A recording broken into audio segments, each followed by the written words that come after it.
নমস্কার বন্ধুগণ, আমার ইউটিউব চ্যানেল উজ্জ্বল স্টাডি মন্দিরে তোমাদের সকলকে জানিয়ে স্বাগত। আসন্ন ডাব্লিউবি কনস্টেবল, কেপি কনস্টেবল এবং অন্যান্য পরীক্ষার কথা মাথায় রেখে তোমাদের মাঝে নিয়ে এসেছি কিছু গুরুত্বপূর্ণ জিকের প্রশ্ন উত্তর। এই জিকের প্রশ্ন উত্তরগুলো কোনো না কোনো প্রিভিয়াস ইয়ার কোশ্চেন জুড়েই আছে, তাই চেষ্টা করবে কোশ্চেনগুলোর অ্যান্সার দেওয়ার এবং অন্যান্য পরীক্ষার ক্ষেত্রে এই জিকের কোশ্চেন উত্তরগুলো খুবই গুরুত্বপূর্ণ হবে। তো শুরু করা যাক আজকের প্রথম কোশ্চেন দিয়ে। আজকের প্রথম কোশ্চেন হলো, ক্ষার লাল লিটমাসের রং পরিবর্তন করে। উত্তর হবে নীল। পরের কোশ্চেন, 1873 সালে তিনি সত্যশোধক সমাজ প্রতিষ্ঠা করেন। এখানে তিনি বলে উল্লেখ করা হয়েছে কাকে? উত্তর হবে জ্যোতিবা ফুলে।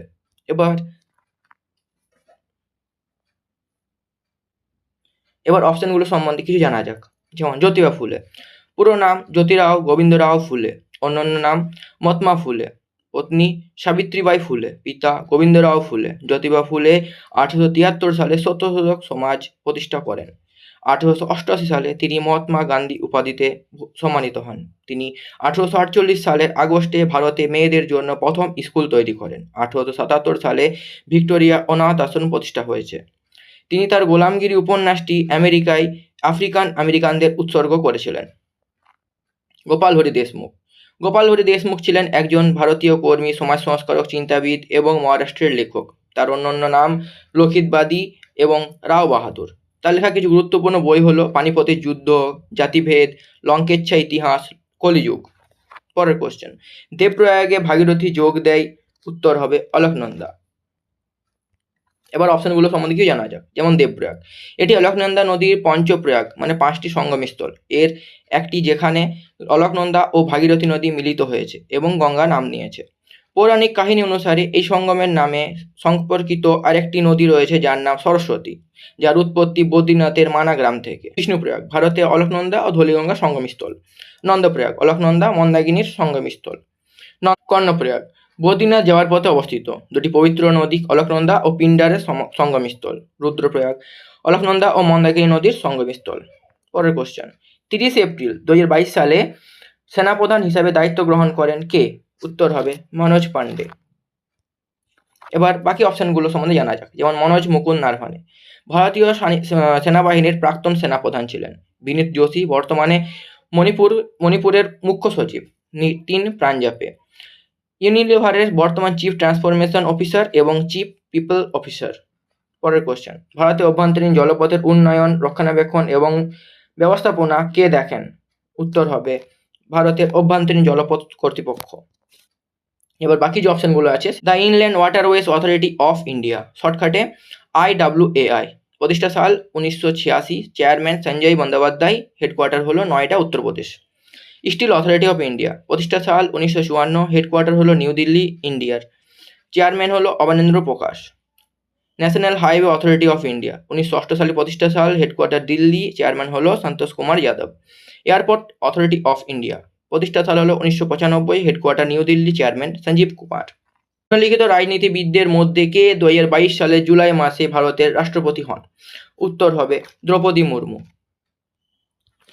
দ্রৌপদী মুর্মু, যিনি পুতি বিরাঞ্চি টুডু নামেও পরিচিত, 25 জুলাই 2022 থেকে ভারতের 15তম রাষ্ট্রপতির পদে অধিষ্ঠিত হয়েছেন। শ্রী রামনাথ কোবিন্দ 25 জুলাই 2017-তে ভারতের 14তম রাষ্ট্রপতি ছিলেন।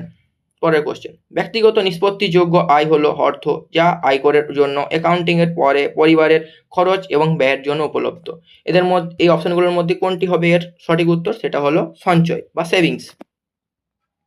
নিষ্পত্তিযোগ্য ব্যক্তিগত আয় সমান ব্যক্তিগত আয় মাইনাস প্রত্যক্ষ কর প্লাস ভোগ ব্যয় প্লাস সঞ্চয়। নিষ্পত্তিযোগ্য আয় বা নিষ্পত্তিযোগ্য ব্যক্তিগত আয় হলো একটি অর্থনৈতিক শব্দ যার অর্থ আয়করের জন্য অ্যাকাউন্টিংয়ের পরে পরিবারের খরচ, সঞ্চয় এবং ব্যয়ের জন্য উপলব্ধ অর্থ।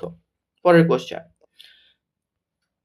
ভারতের সংবিধানের নিচের কোন অনুচ্ছেদে কিছু ক্ষেত্রে গ্রেপ্তার ও আটকের বিরুদ্ধে সুরক্ষা প্রদান করা হয়েছে? উত্তর হবে আর্টিকেল 22। এবার আর্টিকেল 10, নাগরিকত্বের অধিকারের ধারাবাহিকতা। আর্টিকেল 47, ভারতের সংবিধানের রাষ্ট্রীয় নীতির নির্দেশমূলক নীতির অধীনে আসে। পুষ্টির স্তর এবং জীবনযাত্রার মান বাড়াতে এবং জনস্বাস্থ্যের উন্নতি করার জন্য রাজ্যের কর্তব্য সম্পর্কে কথা বলা। পরের কোশ্চেন, শিল্প বিকাশের অসুবিধা হলো কি? অসুবিধা হলো দূষণ। পরের কোশ্চেন, 2022 সালের নভেম্বর পর্যন্ত ভারতের কেন্দ্রীয় তথ্য ও সম্প্রচার এবং যুব বিষয়ক ও ক্রীড়া মন্ত্রী কে? উত্তর হবে অনুরাগ সিং ঠাকুর। এবার অপশনগুলো সম্বন্ধে জানা যাক, যেমন কিরেন রিজিজু একজন ভারতীয় রাজনীতিবিদ এবং ভারতের বর্তমান আইন ও বিচার মন্ত্রী। নারায়ণ রানে মহারাষ্ট্রের প্রাক্তন মুখ্যমন্ত্রী এবং রাজ্যসভা সংসদ সদস্য। অশ্বিনী বৈষ্ণব বর্তমানে কেন্দ্রীয় রেল যোগাযোগ এবং ইলেকট্রনিক্স অনির্ধারিত তথ্য প্রযুক্তি মন্ত্রী হিসাবে দায়িত্ব পালন করছেন। পরের কোশ্চেন, যদি 4 জন শ্রমিকের প্রয়োজন হয় এবং 7 জন কাজ করে, তাহলে অতিরিক্ত 3 জন শ্রমিক কোন ধরনের বেকারত্বে ভুগছেন? উত্তর হবে ছদ্মবেশী বেকারত্ব। এবার বাকি অপশনগুলো সম্বন্ধে জানা যাক, যেমন ছদ্মবেশী বেকারত্ব কী জিনিস? এটি এমন একটি ঘটনা যেখানে প্রকৃতপক্ষে প্রয়োজনের চেয়ে বেশি লোক নিয়োগ করা হয়। এটি প্রাথমিকভাবে ভারতের কৃষি ও অসংগঠিত খাতে পাওয়া যায়। ঘর্ষণজনিত বেকারত্বকে অনুসন্ধান বেকারত্বও বলা হয়। যখন একজন ব্যক্তি একটি নতুন চাকরি খুঁজছেন বা চাকরির মধ্যে পরিবর্তন করছেন, তখন কাজের মধ্যে সময়ের ব্যবধানকে বোঝায়। চক্রীয় বেকারত্ব এটি ব্যবসা চক্রের ফলাফল, যেখানে মন্দার সময় বেকারত্ব বৃদ্ধি পায় এবং অর্থনৈতিক বৃদ্ধির সাথে হ্রাস পায়। কাঠামোগত বেকারত্ব হলো যখন শ্রমিকরা দীর্ঘ সময় ধরে বেকারত্ব অনুভব করে একটি অর্থনীতি এবং এর শ্রম শক্তিতে কাঠামোগত পরিবর্তনের ফলে সময়কাল। পরের কোশ্চেন, নিচের কোনটি পরোক্ষ করের উদাহরণ? উত্তর হবে জিএসটি। এবার পরোক্ষ কর হলো যেগুলি পণ্য ও পরিষেবার ওপর আরোপ করা হয় এবং শেষ পর্যন্ত ভোক্তা দ্বারা প্রদান করা হয়। প্রত্যক্ষ কর হলো সেগুলি যা ব্যক্তি বা সংস্থার উপর আরোপিত হয় এবং তাদের দ্বারা সরকারি প্রদান করা হয়। জিএসটি পণ্য ও পরিষেবা কর হলো একটি পরোক্ষ করের উদাহরণ, কারণ এটি চূড়ান্ত ভোক্তার ওপর আরোপ করা হয় কিন্তু উৎপাদন ও বিতরণের প্রতিটি পর্যায়ে ব্যবসার দ্বারা সংগ্রহ করা হয়। উপহার ট্যাক্স হলো এক ব্যক্তির দ্বারা অন্যের কাছে সম্পত্তির হস্তান্তরের একটি কর। আবার উপহার ট্যাক্স হলো একটি প্রত্যক্ষ কর, কারণ এটি উপহার প্রদানকারী ব্যক্তির ওপর সরাসরি আরোপ করা হয়। সংস্থাগুলির জন্য কর্পোরেশন কর হলো কোম্পানির লাভের উপর একটি কর এবং সাধারণত কোম্পানি নিজেই প্রদান করে। 1 জুলাই 2017 থেকে পণ্য ও পরিষেবা কর মানে জিএসটি দ্বারা আবগারি শুল্ক প্রতিষ্ঠিত হয়েছে। পরের কোশ্চেন, চুনাপাথর, চক এবং মার্বেল এর বিভিন্ন রূপ হলো ক্যালসিয়াম কার্বনেট। পরের কোশ্চেন, রাজস্থানের বিবাহিত মহিলাদের দ্বারা উদযাপিত বাৎসরিক উৎসব গঙ্গোর হিন্দু মাসে পালন করা হয়। হিন্দু কোন মাসে পালন করা হয়? উত্তর হবে চৈত্র মাসে। তাছাড়াও ফাল্গুন মাস হলো ফেব্রুয়ারি থেকে মার্চের মধ্যে পড়ে, আশ্বিন মাস হলো সেপ্টেম্বর থেকে অক্টোবরের মধ্যে পড়ে, কার্তিক মাস হলো অক্টোবর থেকে নভেম্বরের মধ্যে পড়ে। পরের কোশ্চেন, 2020 গ্রীষ্মকালীন প্যারাঅলিম্পিকে কোন দেশ সর্বাধিক স্বর্ণপদক জিতেছে? উত্তর হবে চীন। এবার বাকি অপশানগুলো সম্বন্ধে জানা যাক, যেমন টোকিও প্যারাঅলিম্পিক 2020 এ মোট 162টি দেশের মধ্যে ভারত 24তম স্থানে রয়েছে। ভারতীয় পতাকা বহনকারী উদ্বোধনী অনুষ্ঠানে ছিলেন জ্যাভলিন নিক্ষেপকারী টেকচাঁদ। ক্লোজিং সেরেমনিতে ছিল শুটার অভিনী লেখারা। প্যারাঅলিম্পিক 2020 এ ভারতীয় থিম সং সঞ্জীব সিংয়ের কর দে কামাল তু, যিনি গানটি রচনা করেছিলেন এবং গেয়েছিলেন। ভারত 19টি পদক জিতেছে, যার মধ্যে 5টি স্বর্ণ, 8টি রৌপ্য এবং 6টি ব্রোঞ্জ রয়েছে। মার্কিন যুক্তরাষ্ট্র 37টি পদক জিতেছে এবং পদক তালিকায় তৃতীয় স্থানে রয়েছে। গ্রেট ব্রিটেন 41টি স্বর্ণপদক জিতেছে এবং পদকের দ্বিতীয় অবস্থানে রয়েছে। আন্তর্জাতিক প্যারাঅলিম্পিকের কমিটি কর্তৃক এশিয়ার ক্রীড়াবিদদের ওপর নিষেধাজ্ঞার কারণে রাশিয়া 2020 গ্রীষ্মকালীন প্যারাঅলিম্পিকে অংশগ্রহণ করেনি। পরের কোশ্চেন, অর্থশাস্ত্র কে লিখেছেন? উত্তর হবে কৌটিল্য। এবার বিশাখ দত্ত ছিলেন গুপ্ত রাজ্যের একজন সংস্কৃত কবি ও নাট্যকার। তিনি 2টি বিখ্যাত নাটকের জন্য পরিচিত, মুদ্রার রাক্ষস এবং দেবী চন্দ্রগুপ্তম। মেগাস্থানিক ইন্ডিকা লিখেছেন। এটি তার নিজের বিস্তারিত অন্তর্ভুক্ত মৌর্য সাম্রাজ্যে কিভাবে জিনিসগুলি পরিচালিত হয়েছিল তার বিবরণ। ইন্ডিকা পাটলিপুত্র সম্পর্কে বিস্তারিত বর্ণনা করেছে। পরের কোশ্চেন, এলারমেল ভাল্লি নিচের কোন শাস্ত্রীয় নৃত্যশৈলীর সঙ্গে যুক্ত? উত্তর হবে ভরতনাট্যম। 1991 সালে আলারমেল ভ্যালি দ্বিতীয় সর্বকনিষ্ঠ নৃত্যশিল্পী যিনি পদ্মশ্রীতে ভূষিত হন ভারত সরকার দ্বারা। প্রথম হলো বৈজয়ন্তী মালা। ভরতনাট্যমের সঙ্গে জড়িত কিছু নাম, যেমন কোমল বর্ধন, গোবিন্দ শান্ত, ডিপি ধনঞ্জয়, মীনাক্ষী শ্রীনিবাসন, গীতা চন্দন, আনন্দ শঙ্কর জয়ন্ত। আমান ভাল্লি 2004 পদ্মভূষণ পেয়েছে। মীনাক্ষী সুন্দর পিল্লাই। কত্থকের সঙ্গে জড়িত সুরতদেব মহারাজ, গোপীকৃষ্ণন, শোভনা নারায়ণ কনিষ্ঠতম পদ্মশ্রী প্রাপক 1992 সালে। গুরুদেব প্রসাদ পুরস্কার পেয়েছে 2005 সালে। মালবিকা সরকার, চন্দ্রলেখা, বৃন্দাদিন মহারাজ, আঞ্চন মহারাজ, নারায়ণ প্রসাদ, মঞ্জুর শ্রী চ্যাটার্জি, কুমুদিনী লাখিয়া, কালিয়া প্রসাদ, সরস্বতী সেন ইনি ছিলেন বিরজু মহারাজের শিষ্য। রোশন কুমারী উড়িষ্যি সঙ্গে জড়িত। হরেকৃষ্ণ বেহারা, সোনালমান সিং, কিরণ সেহগাল, রানী কর্ণ, সংযুক্তা পানিগ্রাহী, কালীচরণ পটনায়ক, ইন্দ্রাণী রহমান, দুর্গাচরণ রণবীর, মোহন মহাপাত্র, সুজাতা মহাপাত্র, মিনাতি মিশ্র, শর্মিলা বিশ্বাস, কুমকুম মোহান্তি পদ্মশ্রী পেয়েছে 2005 সালে। দ্রবষ্ট যমুনা সাগর শিবম 1991 সালে মাইক অ্যান্ড জ্যাকসনের ব্ল্যাক অ্যান্ড হোয়াইট ট্র্যাকে ওডিসি নৃত্য পরিবেশন করেছিলেন। কথাগুলি: আনন্দ শিবরামন, কৃষ্ণকুট্টি মৃণালিনী সারাভাই, বাল্লাটোল নারায়ণ মেনন, উদয় শঙ্কর, কৃষ্ণ নারায়ণ, শান্তা রাও এরা। পরের কোশ্চেন: কোন খেলায় মাঝখানে একটি আয়তাক্ষেত্রাকার এলাকা সহ মাঠটি প্রায়শই ডিম্বাকৃতি হয়, যা 22 গজ বা 20.12 মিটার বাই 10 ফুট মানে 3.04 মিটার চওড়া হয়? উত্তর হবে ক্রিকেট। এবার লন টেনিস, বাস্কেটবল, ভলিবল এই তিনটেই আয়তক্ষেত্রাকার কোর্টে খেলা হয়। পরের কোশ্চেন: গভর্নর, মন্ত্রিসভা এবং মন্ত্রী পরিষদের মধ্যে যোগাযোগের একমাত্র লিঙ্ক? উত্তর হবে মুখ্যমন্ত্রী। এবার অ্যাডভোকেট জেনারেল।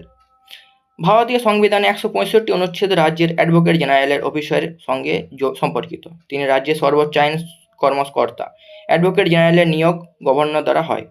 ভারতে অ্যাডভোকেট জেনারেল নিম্নলিখিত যোগ্যতা থাকতে হবে: তাকে অবশ্যই ভারতীয় নাগরিক হতে হবে, তাকে হাইকোর্টের বিচারক হিসাবে নিয়োগের যোগ্য হতে হবে। সংবিধান ভারতে অ্যাডভোকেট জেনারেলের মেয়াদ নির্ধারণ করে না।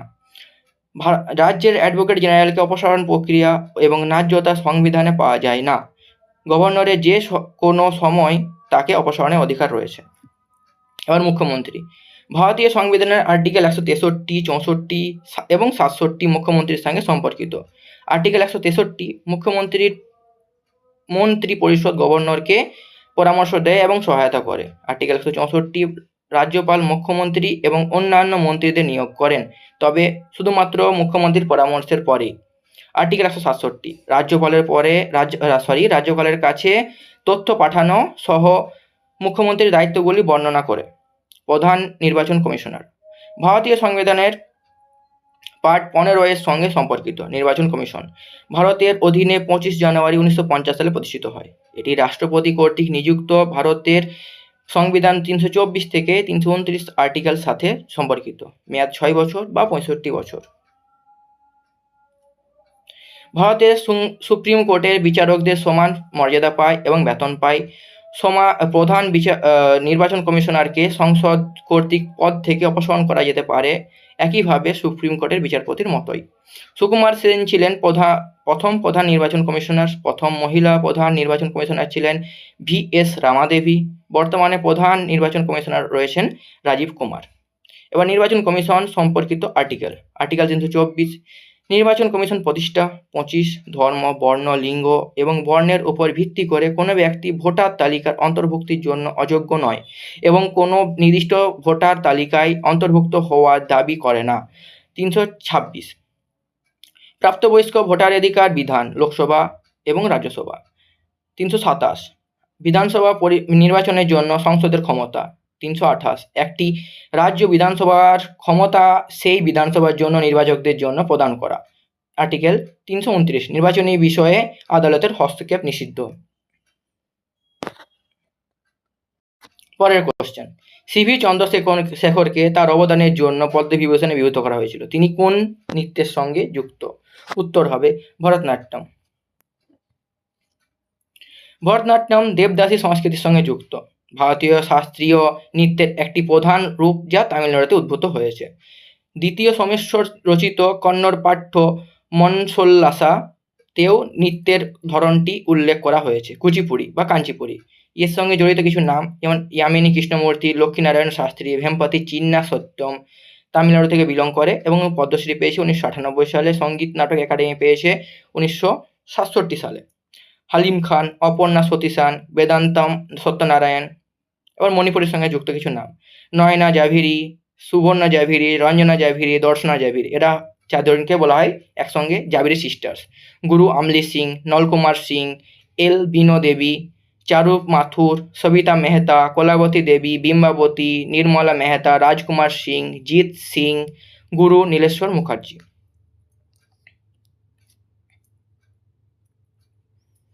তো এই ছিল আজকের 20টা প্রশ্ন উত্তর। সেশনটি ভালো লেগে থাকলে অবশ্যই লাইক করে দেবেন এবং সাবস্ক্রাইব করে দেবেন এবং বন্ধুদের মধ্যে শেয়ার করে দেবেন।